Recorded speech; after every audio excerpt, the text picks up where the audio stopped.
All right. Hey, it's Noah again with Score Some Strategies. Today I'm joined with Michael from LLT. What's going on, Michael? What's up, guys? How we doing? Hey. So first thing I want to get into, how'd you get into like personal training? Yeah, that's a great question. I've been an athlete kind of my whole life. I went to Texas A&M for college. While I was there, I decided not to play college football, but still kind of had a competitive itch to do some sort of athletics and competition. So I got into the CrossFit space. I had a cousin. Her name was Becky Conselman. She was a CrossFit Games athlete and kind of encouraged me to go check out a local gym. So I got into that, and that just kind of progressed my fitness journey. I started coaching and then also saw more opportunity to, honestly kind of make a little bit more money and make a greater impact personal training. So I started doing some personal training.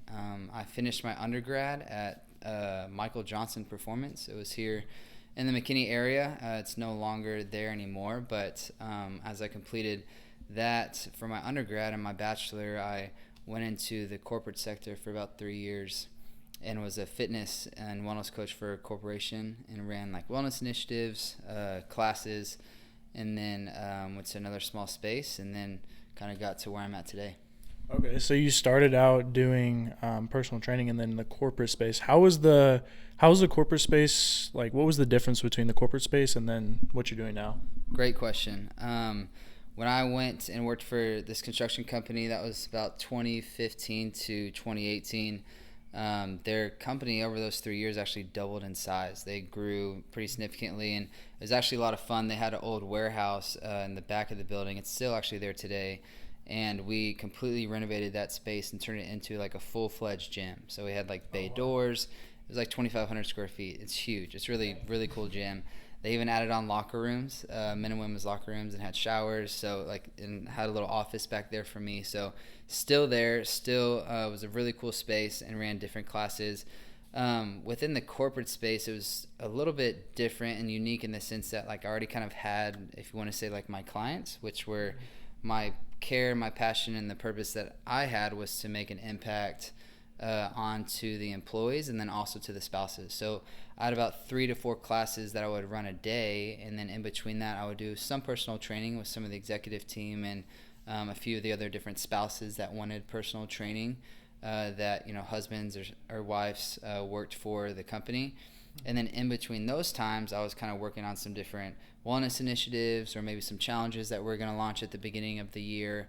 And then I would just kind of go walk throughout the corporation and throughout the employees' offices and their suites and go ask them how they were doing, how their day was. And if there was, of course, kind of specific areas that I was working a little bit more personal touched on people with trying to keep them accountable on their hydration, their sleep, or telling them to kind of go get up throughout the middle of the day after they had their lunch and go on a walk. Those were a lot of my roles and goals as the corporate fitness and wellness coach. Okay. I know a lot of people that are starting out at their corporate spot, they're looking for like when should they make that jump. Were you already, because you were talking to all those people, were you already kind of putting them onto your own business, or did you just straight up like I was done and then some clients followed me? Like what was that process? Yeah, so I worked, I was a employee for that company. Okay. So they graciously allowed me to also do some personal training, like on the side in between the classes and some of the other stuff I was doing specifically for the company. But that personal training was very minuscule. It wasn't a lot. It's like, some of my close family and friends. But the difference of kind of being in the corporate sector and working specifically for that, and then once I respectfully moved on to working for a gym, it was definitely completely different. So once I left that space, I went and worked at another higher end personal training and small group kind of startup, and was the lead trainer there for about 2 years. And so now it completely changed. So like we had to go get clients and pursue clientele and build a membership and build kind of my own like personal training book. The personal training space is definitely a hard space to get into. There's so much client relation. You've got to really put forth the effort of the care and showing that you care. A lot of people have a very each person kind of has their own stereotype of what a personal trainer is, what experience is like with the coach or personal trainer, or even in a group setting. And my heart and my intention kind of throughout my whole journey is to try to kind of slap that stereotype in the face and really meet people where they're at and care about them as a person first, and then start to dive deeper into kind of their goals and their desires and the things they want to accomplish, because it's definitely a journey, a marathon. It's not a sprint. Okay.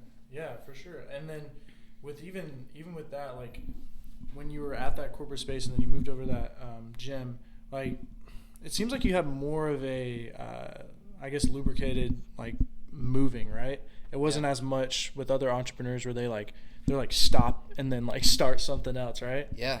Okay. Yeah, I once I left corporate, got into more of like working at a space and was a lead coach there. I had my own personal training clients, and then as the lead coach, I was also kind of helping oversee and kind of mentor some of our other trainers. Those are some of my other roles.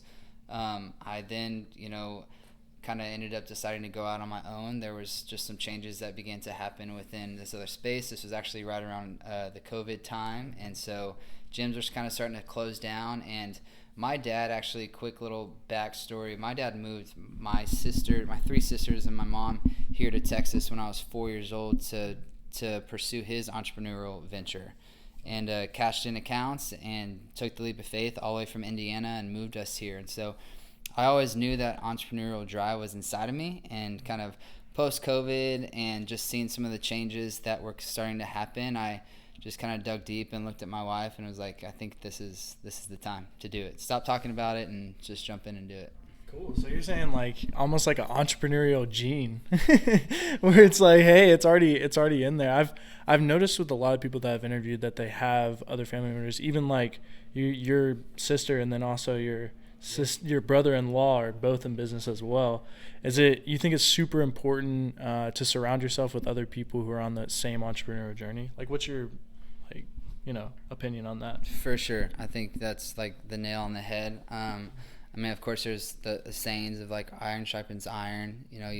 Other sayings of like, look at the 5 people you hang out with the most, and you're going to end up being a lot like that. And I think there's a lot of truth to that, but that there can also be a lot of lack of self-awareness of like, man, if I just go surround myself with people that are super successful just because they might have some sort of material, spiritual, or physical wealth, like wealth can come in very different forms to a lot of people, that even though that may look and sound great, like it may not be the true like deep desire that I might have or you might have. And so as I pursued the entrepreneur venture, for me personally, and just like with my faith, I always had, I have a twin sister who's an amazing athlete, college athlete at Texas A&M. She played soccer and then went pro for 2 years, just a beast. And so her and I had a lot of athletic gifts. And so I always kind of had in the back of my mind, like, man, if this fitness venture doesn't work out, I'll just go use these other gifts and traits to go be like a police officer, or be like some sort of like high-end private, I don't know, like protector or something. And so for me, like God just kind of slapped me in the face and was like, quit worrying about what if this doesn't happen and what plan B or what plan C could work like, and just focus on plan A. Like if you just focus on plan A and really dig deep into the sand, then you don't even have to think or worry about a plan B. And so when I went all in on starting luxury lifestyle training 3 years ago at the end of September, beginning of October of 2020, that's what it was for me. I actually, kind of full disclosure, I sat my dad down at Starbucks and I said, hey Dad, here's how much you and Mom graciously spend in personal training with me. I'm so appreciative of your support, and I'm so thankful to see the wealth that you've seen in your health over the past 5 years working with me. I need about $3,000 to $5,000 less than that to start a garage gym, and I'm going to start my own company. And he said, okay, when do you want it? And so I actually bartered with my mom and dad for the first 10 months of training, and built up my garage gym and went all in on luxury lifestyle training, and kind of wanted to bring to life this higher end concierge training experience to kind of slap that stereotype in the face that, man, working with a personal trainer doesn't have to be awkward and demeaning and like just laying on the floor dead after every workout. It can actually be a really professional, functional, progressive experience to reach goals, because I want people to be super efficient and healthy pain-free, work hard within the hour to 45 minutes they're with us, myself or my team, so that they can be efficient and produce the things they want to produce in the other 23 hours of their day. Okay. You said something interesting with your family all being in athletics, and then you were also athletic as well.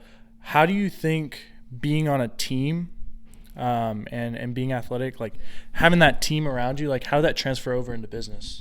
That's a great question. I think the deeper I continue to get into this entrepreneurial venture like that, there's so much correlation to the camaraderie and to team. There's a lot of great books out there. There's a lot of great business strategies out there. I work with a business coaching group to help keep me accountable. I've got 2 little boys that are 3 and 2, and there's a Disney movie called Luca. Have you ever seen it? I haven't seen it, but I've seen like trailers of it. Okay, so it's a super cute movie. It's called Luca on Disney, and it's where these 2 guys become really good friends. They live underwater, and when they dry on land, they turn into people, like to humans. Really cute movie. And I loved one of the quotes. I've said this a couple times before. His buddy, when one of the guys comes up out of the water, he doesn't know how to walk. He doesn't know how to use like his human feet because he has his tail to swim. It sounds really silly.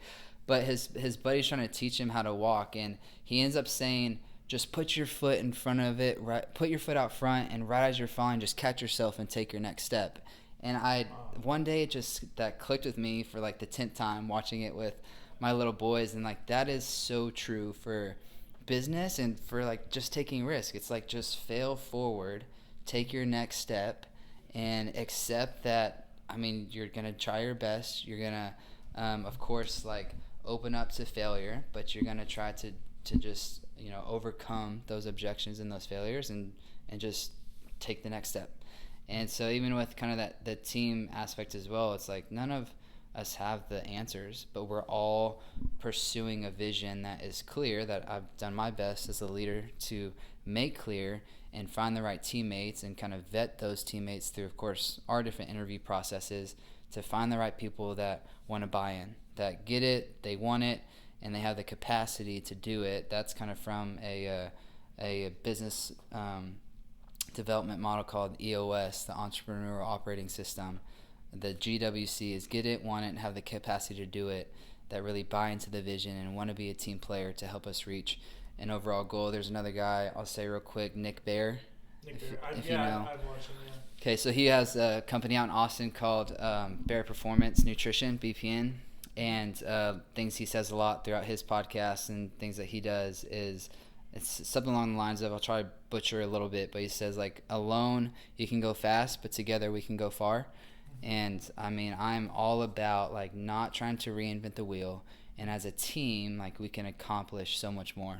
So yeah, for sure. I mean, even like in all aspects of life, we are like a community. Yeah, we all need to be a part of that community. Yep. I know with your experience at the corporation spot, you still were building that community, saying hi to everybody and everything like that. Yes. Kind of, what were some of the things that you like learned along the way that would be beneficial for other entrepreneurs to hear? Man, that's a very loaded question. Yeah. Gosh, I think just going back to a little what I said of just nestling into the sand and like owning where you feel like you should be. Like there's such a like deep passion and desire I think that we all probably have. The difference that I think we see a lot in entrepreneurs and people that don't pursue the entrepreneurship kind of path is a lot of people just want to talk about it, and then a lot of people actually act on talking about it and bringing it to life. So for me, that was a part of starting LLT. It was, my wife and I got pregnant with our second son, and it was a surprise. It was the best surprise because we love him so much. But our boys are 14 months apart, and I started LLT 4 weeks before my second son was due. So my wife was super pregnant and thought I was crazy for trying to, to quit a safe job where we had some cash flow coming in and going all in on the idea. So I think you just got to dive. Just hold your nose, dive, and know that you're going to be able to come up out of the water for air and breathe. And then another, I think, big thing for me that really encouraged me to just take the leap was stepping back and realizing how much support I had around me. Realizing how much family I geographically, like literally had close to me. All of my family lives here in the DFW area. My wife's family, extended family, is up in Houston, not too far from here. And then just seeing how great our community from church and our friends and everyone here was around us. That encouraged me a lot.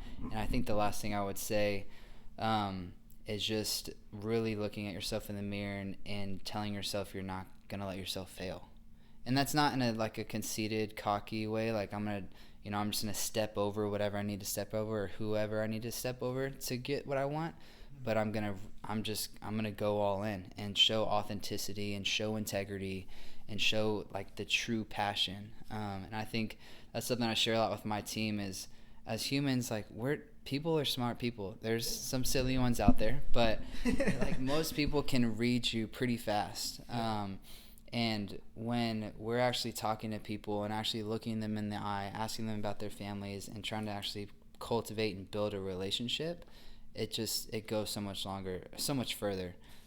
So yeah. So I've noticed that there's a lot of similarities between coaching and selling. Do you guys do a lot of selling where you guys are at? Yeah, I think there's definitely some truth there. If we kind of went into a little bit of like our sales process, I mean, when we go through prospects and people are reaching out through it to us from either a referral from a current client or through our website, usually myself or my lead coach, my lead executive coach, Matthew, kind of cultivate that conversation first. He actually literally shared something great the other day is when we have conversations, we're like selling that person on LLT, like on luxury lifestyle training, what we are, what we do, how we accomplish that, like showing them this kind of higher end concierge, intimate, intentional, interactive experience. And then as we kind of go through a little bit of what that pricing and that process looks like, and they want to take the next steps with our complimentary consultation, we always kind of say, hey, we want to make sure we're a good fit for you, you're a good fit for us. No strings attached, like this is what that consult's for. A lot of people, usually 90% of our prospects take initiative on that consultation. And then we tell our coaches is like, look, we've already sold them on LLT. They believe and enjoy some of it. They absolutely want to move forward with the consult. Now it's time for you to sell them on you. Yeah. And that's kind of huge. I think a lot of times we can sometimes get too wrapped up, depending on what type of business you're in, but we get really wrapped up in selling the product and what the product does and what the product offers and what they get from it. And we kind of forget about the personal touch on selling kind of yourself or the person too. So, and then as that kind of cultivates and we get into the actual coaching of, their fitness journey and nutritional assistance if they need it and their water intake and their sleep. But yeah, I think there's some similarities within coaching and selling. It's just being true to yourself and authentic in that process. So I have two kind of questions leading into that. Like, first of them is, how do you retain your clients? And with that, I know with coaching, how are you able to get them to take action? So, and I think those kind of go hand in hand because it's like them taking action would retain them, right? Yeah. So how do you, first of all, I guess, how do you get them to take action? Yeah, that's, you probably heard the quote or the phrase that you can lead a horse to water, but you can't make him drink. It's kind of similar within trying to coach them through life is like we try to really just relate to people and like, look, we get it. Like life's insane. We all have 24 hours in the day. But instead of trying to get them to drink from a water hose, we just try to start slowly from a small drip. So if that's starting with, hey, we're just going to start with once or twice a week for 30 minutes, and then let's look back in the next 6 weeks and try to improve that to 45 minutes, maybe to 60 minutes. We have a lot of clients that will start kind of within that time frame because they're committing their time now, but then also really trying to assess through our consult process their physical capability and their capacity. Like a lot of our first, again, my lead coach, Matthew, kind of coined this. We call our first few workouts with our clients like our dating phase. Like, hey, we're getting to know each other. So like, don't overjudge me on, kind of what this workout does. If you don't feel like you have to crawl out of here, that's okay. That's not like, my heart or our intention, but we still want to give you a good sweat, but we also like don't want to murder you throughout this. And so that is a part of just kind of that process of trying to slowly level up with kind of what they can do, literally with their time and with their physical capability. And then as we continue to like build that relationship and our time together, we'll just start to try to say like, hey man, how's your water intake been this week? Like, hey, how many hours of sleep have you got? And just throughout our time of that session, we can start to have some more conversations like that. I'll share real quick a kind of client highlight of ours. We had a guy that started working with me, and one of another client of mine that has worked with me for like 5 years, him and his wife, they're awesome. They come separately.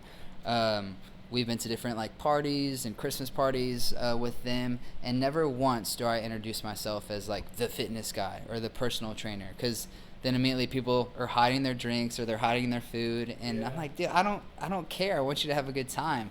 And so, but this specific instance, I've been at a lot of these parties throughout the years and got to meet a lot of great people, some of their friends, and specifically with one of his buddies, we've kind of just been planting seeds on like, hey, come jump in on a workout with your other buddy one day. And it finally, within a year, took over a year of just slowly planting seeds, saying hello, not being overbearing. And he has now worked with me and his other buddy. They work out together for the past 6 months or so, and he's down 25 pounds. He's lighter than what he's been in 20 years. Wow. And took a trip to Hawaii with his family. And so that's kind of a story of just planting seeds, don't be overbearing, and just over time, like, a relationship can happen and success for that person can happen. And it's been just really fun to see literally the weight like shed off of him, but also like, man, I'm only touching them on a weekly basis about 45 to 60 minutes 3 times a week. But then outside of that, I'm texting them saying, hey, man, great workout today. Don't forget to go get that protein shake. Or texting them in the next morning, knowing that they went to dinner somewhere. Like, hey, how did dinner go? Did you get that salad that we talked about? Like, really just trying to come alongside of them as their coach and their friend, not as kind of their dictator over them. Yeah. I'm going to check one, because for y'all who don't know, we don't have a cameraman behind. So I'm just going to check if it's keep rolling. I will be here. Let's check. Yep, it's all good. All right, cool. that wouldn't be good. Yeah, because I had that happen in my last interview with the coffee guy. So I was like, let me make sure, because I know we're at the halfway point. So, but yeah, so basically retaining clients is just really caring about the client and following up with them constantly after that first initial sale, right? Yeah, I mean, that sounds kind of silly and why wouldn't you do that? But it's different being in a business when it's all transactional and it's just like get the next sale. I mean, yeah, we're working on, of course, building our reach with our clients, but like to continue a long-term success, just obviously for our businesses, that balance of transactional and relational.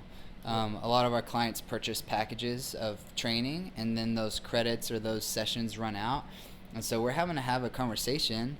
Transactional conversation, like, hey, we're running out on sessions. Would you like me to go ahead and just add another 10-pack or 20-pack to your profile? And most of the time the answer is yes. But like, if there's ever doubt in our coaches' minds that they may not want to, continue their training, then that question has to be asked to the coach. Like, how could I have maybe done a better job on helping them reach their goals, or maybe where are they dissatisfied? So it's very relational. And as within the training space, like, you can't just assume a transactional sequence. Like, you have to build a relationship and cultivate that and nurture it over time. Yeah, and I think a lot of industries definitely do have that transactional feel, and then they forget to be more of like a coach. Yeah. I definitely have seen a lot of that, and coaching, like selling, is rooted in coaching, because you're asking questions to those people all the time, right? Yeah. So, I mean, that's one of the things. And then how do you effectively, I guess you were going and talking to all those people at parties and stuff like that, but what are the other ways you effectively market in your space? That could go a lot of ways. We of course try to do a lot of our basic through social media, and we send out weekly. Not weekly. We send out monthly newsletters to all of our like kind of current client base, and then to a lot of our kind of prospects that were hot leads or cold leads or whatever. We kind of do that. We try to launch about 3 to 4 yearly like sales or opportunities on some different packages or training programs. And then we do a networking group over in downtown McKinney as well. And then just some other sectors of business that we're actually trying to kind of get into is to like senior living and retirement space. To kind of bring to life this concierge, pain-free, like functional, progressive approach to offering some value to areas like that. So just going and having conversations. I mean, honestly, doing things like this, like trying to have conversations on podcasts, create synergy through other platforms, and just have some other conversations with other kind of branches of industries that may not necessarily have your exact touch, but they maybe have a similar clientele base. I'll share a quick story. There's a really awesome exotic car company here in the Dallas-Fort Worth area called Tactical Fleet. I don't know if you've ever seen it. Chris Barta is an owner there. I hope you wouldn't mind me sharing his name, but he's got a great story. He and a buddy kind of went all in on bringing their idea of this really great car buying experience to life. I think we've all probably bought cars. It's not fun. It can get really salesy and like they don't want to let you leave. Well, Chris and his team have built an amazing experience kind of over near the Addison airport. It's all indoor. It's a huge warehouse, and they have a really nice bar area. Like it's a really nice relaxing lounge experience on purchasing higher end exotic cars. And I was just so encouraged. Some of my clients over the years have purchased a lot of vehicles from him and his team, and I went to and spoke with him years ago right when I started LLT. And it's completely different niche and market, but I said, hey man, I'm really encouraged by what you guys have done, going all in on really trying to change an experience that's not so fun.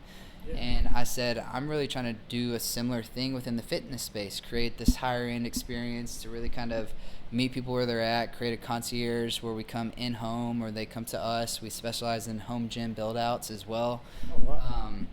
And I said, man, here's my card. I wanted to connect with you. I wanted to applaud you on what you guys are doing. If I could be of any service to you or your clients, I would love for that bridge to be met. Fast forward about 8 months later, he reached out to me, and we did a beautiful home gym build out for him. So it turned into a great business opportunity. And then even vice versa now, I've even sent some more of our clients, and just recently a couple of our clients have purchased like 1 or 2 different vehicles from him and his team. So completely different market and niche, but similar clientele base. And going back to what you're saying is just thinking a little bit more outside the box of ways that we can create synergy and networking impact opportunity for our clients. And even though I don't sell cars, I say, hey, go see Chris and his guys over here, because I know they're going to be taken care of in a similar way that we take care of our people. And all of that goes a long way.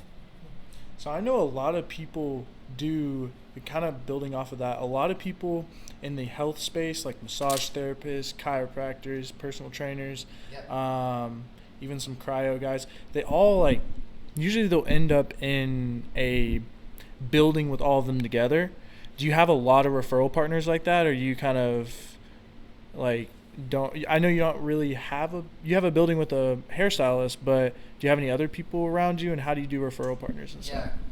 Great question. So my wife and my sister have their hair salon connected to our gym. That was kind of just like, as we were building out the studio, they were renting their chairs at another space, and we had a front room with its own entrance. And I was like, guys, this would kind of make sense. Why don't we just put y'all's salon in here? A lot of their clients see us for training, and a lot of our clients see them for cut, color, and extensions. Excuse me. And so that was kind of like a no-brainer for us and for our families. And it's been a lot of fun getting to see them every day. In regards to other like synergy partners, our space is only 2,300 square feet. Excuse me. The other gym I had worked at had vision and plan to like have more practitioners in-house. There's some other gyms in the area, and there's a great space up in Austin that's kind of expanding called Collective. and I think they got some bigger people kind of behind that. But like that, bigger spaces take a lot more time and a lot more money, and then just trying to kind of juggle those synergy connections of practitioners can be daunting at times. And so we've tried to just really stay in our lane as this kind of higher end training experience. Of course, we do have great resources and friends of the businesses in the chiro space and kind of like holistic wellness or chiropractic care. But each one of those conversation is specific to the client. I've kind of respectfully told a guy one time that was really, I just personally felt was being like really pushy on me about trying to send business his way. And I respectfully said, hey man, at the end of the day, it is no one's jobs to build your business. It's completely 100% my job to build my business and your job to build your business. By no means is it my job to help build yours or for you to expect me to build yours. And so that has helped me really create authentic relationships with other like synergy partners or networking people within the wellness and lifestyle space. Is people that get that and really are confident in their work and what they're doing. And that makes kind of those transitional opportunities, even with the car guys I was telling you about, a lot less stressful and just more authentic. I mean, if I'm speaking to a woman in her 20s versus a woman in her 60s and her wanting some chiropractic or like other body care, I don't know, that might be completely different just off of the age, let alone me talking to a male versus a female. And so it's not going to be a one-size-fit-all for, let's just use a chiropractor, for example, or maybe a youth athlete that needs more of a sports-specific touch. So we definitely want to continue to expand our network of referrals and trusted resources because those conversations do hold a lot of value with our clients, and we want to know that when they're going to go see those people, they trust us and believe in us that, okay, this person must be a really good referral because Michael is sending me to go see them. So do you wait for these people to ask you, like, do you know a car guy, or do you kind of, because I knew you had a guy who was kind of pushy about it. How do you bring it up into conversation, or are you just waiting for them to talk about it? Yeah, I think just through authentic conversation throughout our workouts and our relationship and time together, a lot of those things come up. I mean, recently we had some guys that ramped up a little bit more of their training and working out because they're about to go on to a trip to Hawaii. And so we went from working out, once or twice a week to like 3 or 4 days a week. So they're getting more volume of working out. And so we started mixing a little bit more mobility and active mobility on some stretching and some foam rolling and like deep tissue stuff like that. But then I said, hey, I know you said that your low back is kind of tight and these stretches have helped, but I think you should go see this massage therapist. They're near you. They would even come home. They would even come in home to you. Or hey, I know that this place that does some cryotherapy and Normatech and some other services, they're also nearby to you. Like, here's their contact. Go see them. And so those kind of things, just throughout the conversation and really listening and hearing what the client needs, and then kind of using that as an opportunity to offer that up.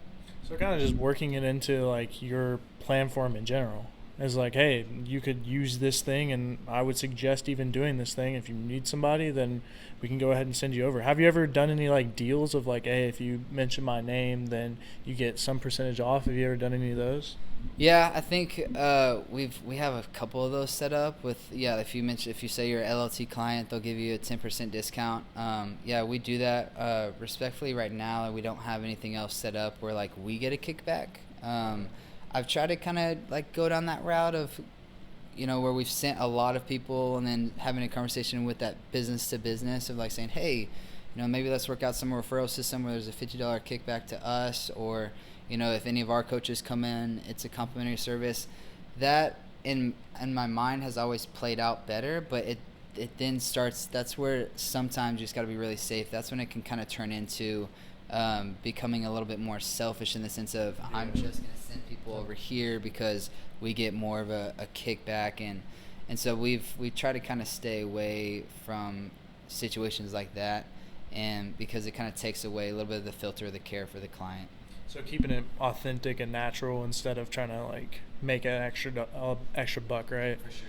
Okay. Yeah. Cool. So, what can everybody expect from you kind of in the future? Like, what are your future visions for the company and everything? That's probably if my lead coach Matthew or my wife was here, they would laugh at that question. Why? Why? Tell me more. Just because my mind's always thinking on where we want to go and what we want to do. As I said, we have our private studio in McKinney.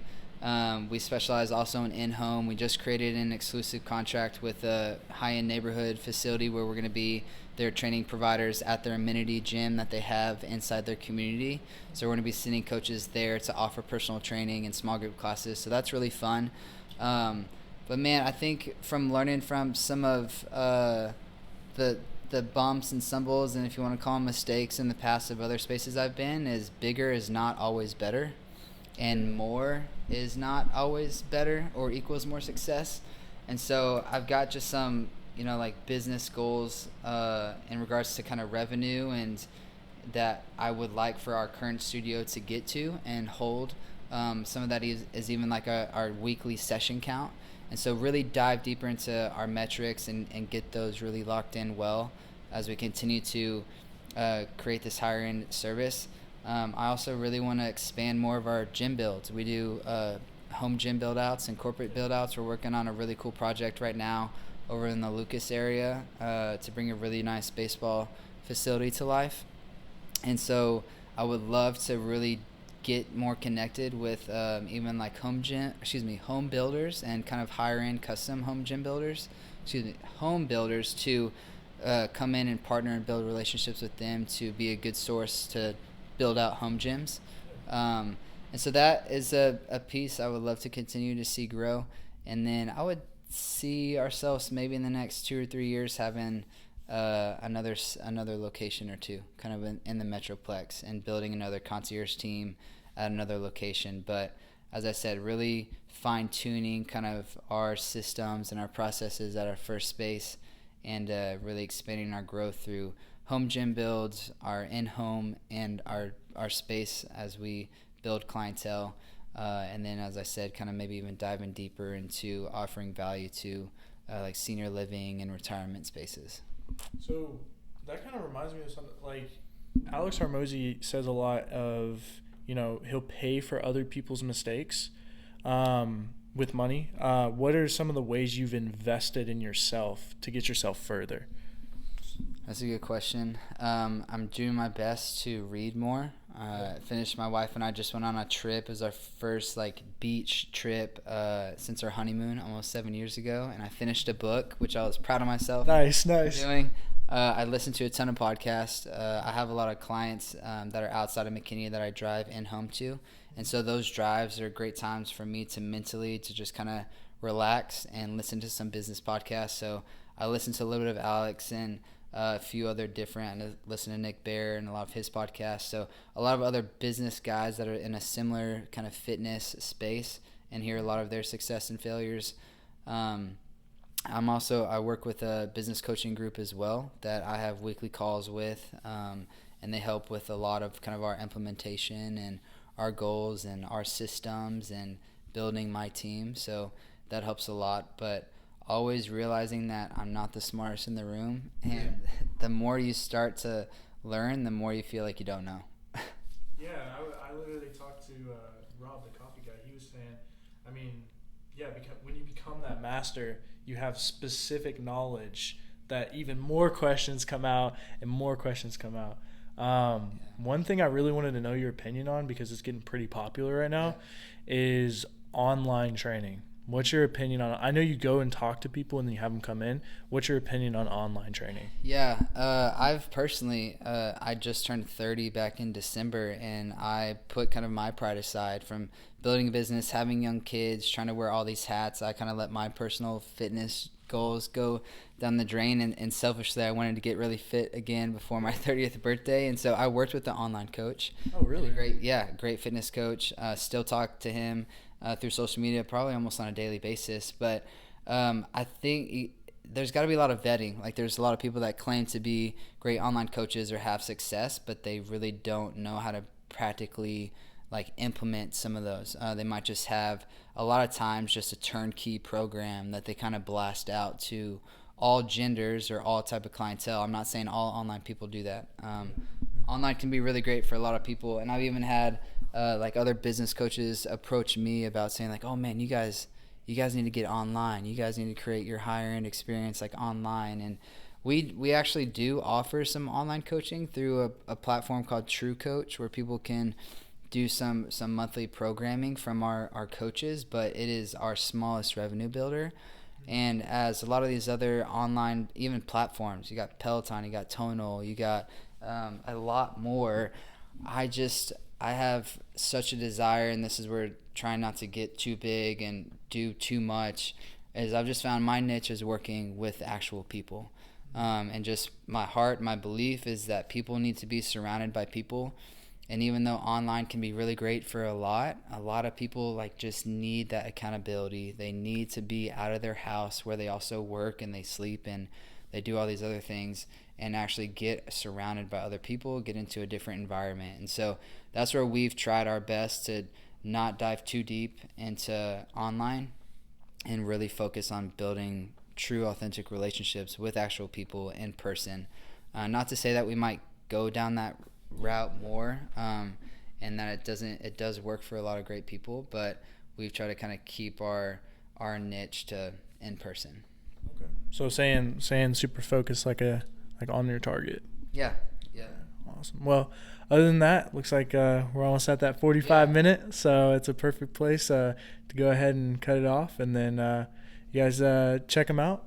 I'll have all of his links down in the description below, and then check him out. Yeah, dude, I appreciate it. Thanks for having me out. It's a great conversation. Cool. Yeah.